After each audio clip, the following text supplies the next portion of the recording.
tourne facilement. Non.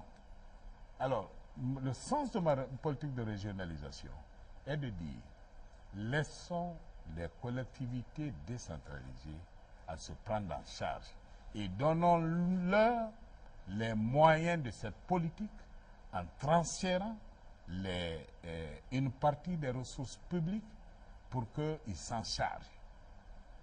Donc, ma politique est une réponse à la corruption. Elle ne favorisera pas cette corruption.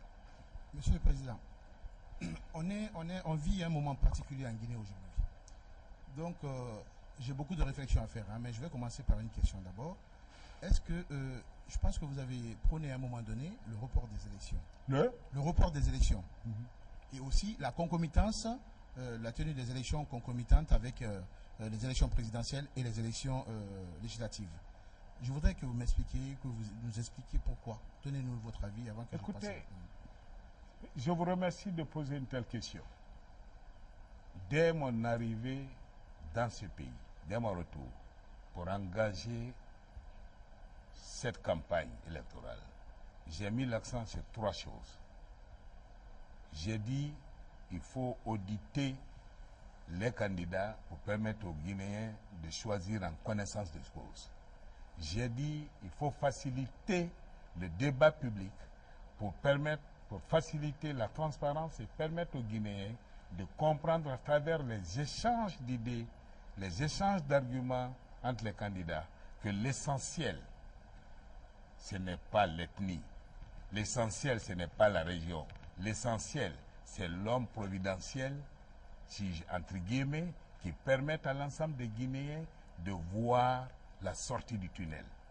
C'était là ma deuxième préoccupation. Ma troisième préoccupation, c'est celle que vous évoquez, la concomitance des élections. La concomitance, j'ai dit, il faut dans ce pays que nous fassions attention. Si nous faisons la lecture de ce qui s'est passé, la situation actuelle est le fruit de la faiblesse des institutions. Il faut créer, n'allons pas trop vite pour les présidentielles, parce que si nous créons un président sans contre-pouvoir, nous retombons dans le passé, c'est un retour vers le passé. C'est dangereux. C'est dangereux parce que pour que la démocratie soit apaisée et durable, cela suppose que les pouvoirs soient équilibrés, qu'au pouvoir présidentiel qui est un contre-pouvoir législatif. Mais vous savez, vous connaissez la Guinée autant que moi. Pensez-vous que, en commençant par les présidentielles, aujourd'hui, comme nous sommes dans la direction de le faire, le 27 juin, pensez-vous que nous aurons un Parlement démocratique? Je réponds non. Pourquoi? Dès que le président est élu, l'opportunisme des Guinéens les conduiront à aller fréquenter son parti. Et nous aurons un Parlement demain qui sera une caisse de résonance, qui ne sera pas un Parlement qui doit servir de contre-pouvoir à l'exécutif. Alors, mes arguments à cette époque, quand je suis arrivé il y a 2 mois, est de dire, si nous ne sommes pas en mesure d'inverser l'ordre, comme cela se doit, se devrait, lors des élections, c'est-à-dire commencer par les législatives d'abord, avant les présidentielles, pour amener un Parlement totalement indépendant, parce que dans les conditions d'aujourd'hui, vous êtes d'accord avec moi, que si nous allons aux législatives, aucun parti n'est capable d'avoir la majorité absolue. Donc, il y a besoin d'alliance, donc il y a nécessité d'alliance, cela réduirait les risques d'implosion auxquels nous faisons face. Parce que si moi, Kassori Fofana, je fais un mauvais score législatif, vous pensez que je vais perdre de l'argent pour aller au présidentiel? Et si je ne vais pas au présidentiel, qu'est-ce que je fais? Je irai vers les alliances.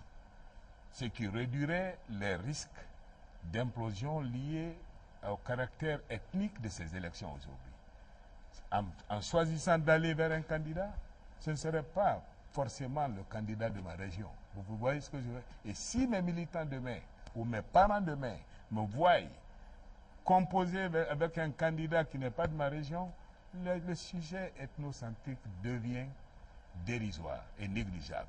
Ce qui, du coup, réduit les risques de tension sur le pays. Alors, j'ai dit, si on n'est pas en mesure d'aller vers les législatives d'abord et les présidentielles ensuite, au moins faisons-les concomitamment. En les faisant concomitamment, nous avons l'avantage à la fois d'un équilibre des pouvoirs, un législatif et un exécutif en même temps. Hélas, je n'ai pas été écouté, que Dieu aide la Guinée, que nous allions aux élections présidentielles et que ça se passe dans la paix pour le bonheur de ce pays. Oui, mais Ce serait une responsabilité aussi des candidats. Après, comment gérer le lendemain des élections? Si vous n'êtes pas élu, par exemple, vous. Écoutez, je vais vous dire, cette question est à relier avec la première qu'il a posée. Sur ces élections, je ne cesse de dire, il est important que les conditions de transparence soient réunies pour rendre impossible la contestation demain avec preuve. Si les élections sont bien préparées et que les gens n'ont aucune raison, bien sûr, il y aura des contestations, mais s'ils n'ont pas de raison matérielle pour dire « Ah, il y a eu fraude, voici les preuves », alors le pays aura été sauvé. Il n'y aura pas d'implosion. Mais si les élections sont mal préparées, les risques sont grands. Si les conditions ne sont pas réunies pour aller dans des élections transparentes, les risques sont grands que ce pays implose, voire explose. C'est la raison pour laquelle, moi, je continuerai à veiller à ce que ces conditions pour des élections propres soient réunies. Mais je peux vous garantir, j'aime ce pays. C'est la raison pour laquelle je suis de retour. Ce n'est pas par nécessité, ce n'est pas pour des besoins personnels. Je viens dans ce pays parce que je sais que je peux faire quelque chose pour mon peuple. Je peux vous garantir, s'il y a les élections transparentes, je respecterai et ferai respecter par mes followers, par mes militants, la règle de la démocratie, c'est-à-dire la sanction des urnes. Et qu'il n'y ait pas de doute là-dessus. C'est la raison pour laquelle je m'emploie à assurer, à engager la responsabilité du gouvernement, à engager la responsabilité du CNT, du MAT et de la CENI pour qu'ils s'assurent que toutes les conditions sont réunies pour garantir des élections propres. je voulais juste... Apparemment, les autorités de la transition aussi se déploient dans ce sens. Pour que demain, si vous êtes élu, Écoutez, on vous appelle pour le féliciter. Et si vous n'êtes pas élu, que vous appeliez l'autre pour le féliciter. Oui, mais écoutez, ma question, mon problème n'est pas encore résolu. On est à 3 semaines, quelques jours de ces élections. On espère que ça va Jusque-là, les listes électorales ne sont pas déposées aux candidats que nous sommes.